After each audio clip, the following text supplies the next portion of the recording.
बैठकीच्या माध्यमातून तुम्ही नागरिकांना काय सांगणार आहेत?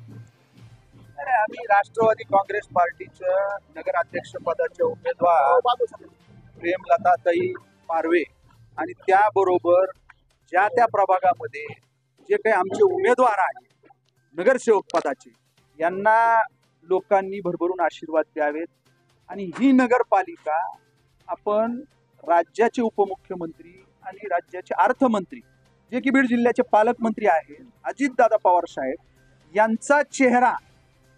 यांच्या चेहऱ्यावर ही निवडणूक लढवली जाते आणि ह्यांचा चेहरा अजितदादांचा चेहरा आश्वासक चेहरा आहे, विकासाची दृष्टी असणारा चेहरा आहे.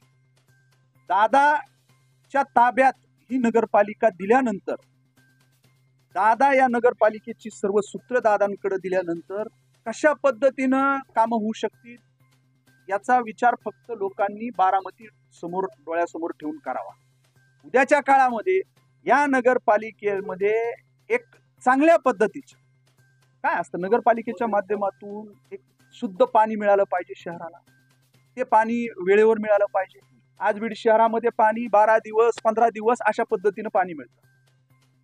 दादांच्या ताब्यात ही नगरपालिका आल्यानंतर 1 दिवसाआड पाणी या ठिकाणी बीड शहरातल्या लोकांना शुद्ध पिण्याचं पाणी मिळतं. अशा पद्धतीचा एक विश्वास या लोकांच्या मध्ये नेण्याचं काम अशा या कॉर्नर बैठका किंवा या रॅलीच्या माध्यमातून आम्ही करत आहोत. राष्ट्रवादी काँग्रेस पार्टी अजितदादा पवार गटाच्या कॉर्नर बैठकीला नागरिकाचा प्रचंड प्रतिसाद. बीड प्रभाग क्रमांक 4 मधून राष्ट्रवादी काँग्रेस पार्टी अजितदादा पवार गटाची कॉर्नर बैठक शनिवारी उत्साहात पार पडली.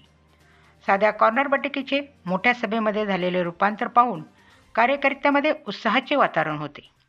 प्रभाग क्रमांक 4 मध्ये सभेला आलेल्या नागरिकांना विकासाचे ठोस आश्वासन देत या बैठकीचा समारोप करण्यात आला. सभेत बोलताना विजयराजे पंडित यांनी सांगितले की अजितदादा पवार साहेबांचा चेहरा हा आश्वासक आणि विकासक दृष्ट्या असलेला चेहरा आहे. बारामतीमध्ये जसा दर्जेदार विकास झाला तसाच विकास बीडमध्ये करण्याची आमची प्रतिज्ञा आहे.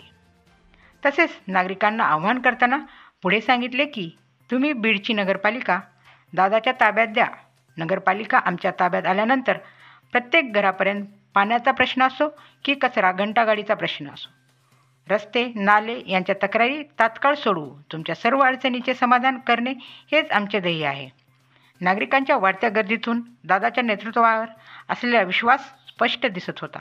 या उत्स्फूर्त प्रतिसादाने कॉर्नर बैठक यशस्वीरित्या संपन्न झाली.